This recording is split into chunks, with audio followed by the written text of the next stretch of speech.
Today I want to give you a quick tutorial on how to create these 1912 Edwardian collar bows. This design is an in the hoop design, which if you aren't familiar with that, the entire design is stitched out in the hoop, and then by the time you wash away the stabilizer, it's pretty much ready to wear.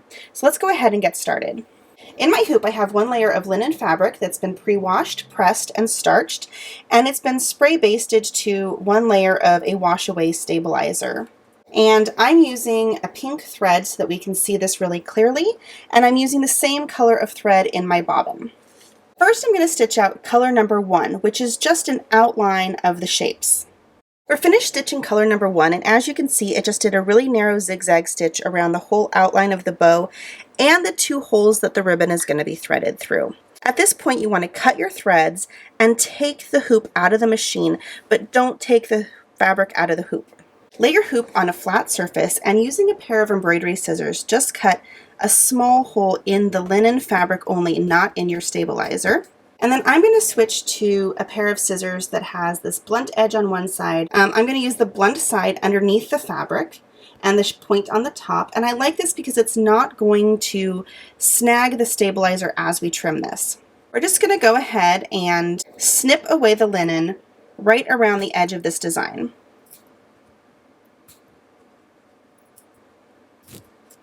You want to go around the whole shape, snipping the linen as close as you can to those zigzag stitches without cutting through the stabilizer and without catching the stitches. If you do clip a couple, it's not the end of the world. We're going to go over them again.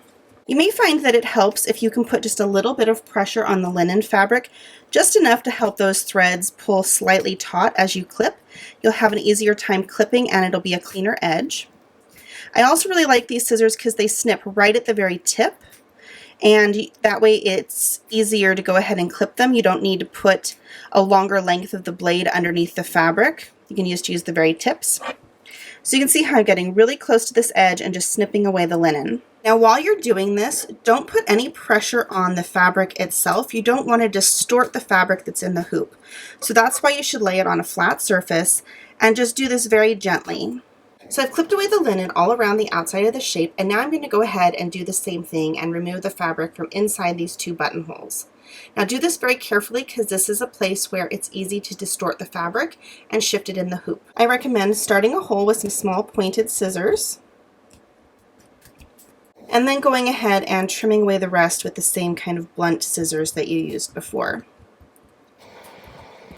You just want something that's going to snip right up into all those shapes. So now I've removed the fabric from inside the 2 buttonholes, and to do that it was easier to clip it while also clipping through the stabilizer. So flip over your hoop, and I'm just going to go ahead and spray a little bit more spray adhesive and just put a little scrap of stabilizer over those 2 holes. The adhesive is just enough to hold it there while we do the next step. At this point, put your hoop back in the machine and stitch color number 2. Color number 2 is going to stitch over all these outlines and fill in the center design. So you'll notice that the first thing it does is go ahead and stitch another zigzag stitch right over where you trimmed. If you do see that there's a few threads still sticking out at that place, go ahead and stop the machine if you need to and trim those away. They should get covered with the final stitches, but any really long stitches can go ahead and be clipped at this point.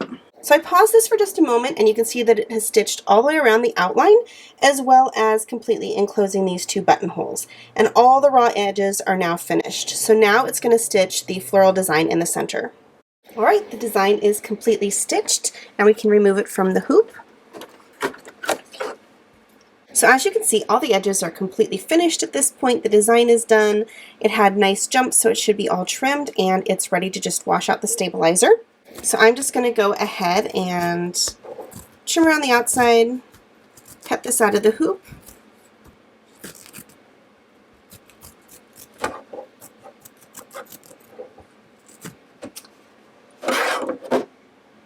And now I can go give this a nice wash and a press, and we'll do one more step before we're finished. So here's the finished tie, the way it comes off the machine. I've rinsed out the stabilizer and washed it and given it a little bit of a press, and it's ready to go. Now one optional step that you can do is these tiny little eyelets. On the original they were open, and that's really hard to do with the embroidery machine because it's such a small area. So if you'd like to open them by hand, take an awl and just go ahead and open a little hole. And I would open to just maybe a thread apart, just so that you get that oval shape. So once you've opened that oval shaped hole for the eyelet, just take the same thread that you used to stitch it, and I'm going to come up through the center of that hole with the needle, and you can tell that these threads have just been eased to the side, so we just want to catch them in place. So I'm going to come up and go down right on the other side of the already embroidered stitches, and then come up through the hole and just move slightly and catch it in another place. Now, if you're worried that your sewing stitches are not neat and tidy enough for this, don't worry. This is really fine thread, and you've already stitched on here with the machine, so they're really not going to be visible when you stitch over it by hand. And all you want to do is take those linen threads that have been eased to the sides and catch them with these little whip stitches. So as you can see, there's this little white linen thread here that keeps wanting to scooch over.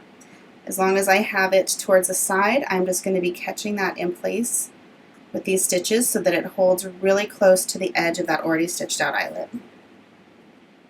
And as you work your way around, just don't even have to do too many, maybe 10 or 12 on each half of the eyelet, so maybe 20 to 30 stitches total. Just depends on how you feel like it's looking. There's not a hole here, so we don't have to secure it and keep it from fraying. It's already stitched. We're just making sure to hold its shape and be open at the end. So once you've done that and worked all the way around, just anchor your thread on the back and snip it off.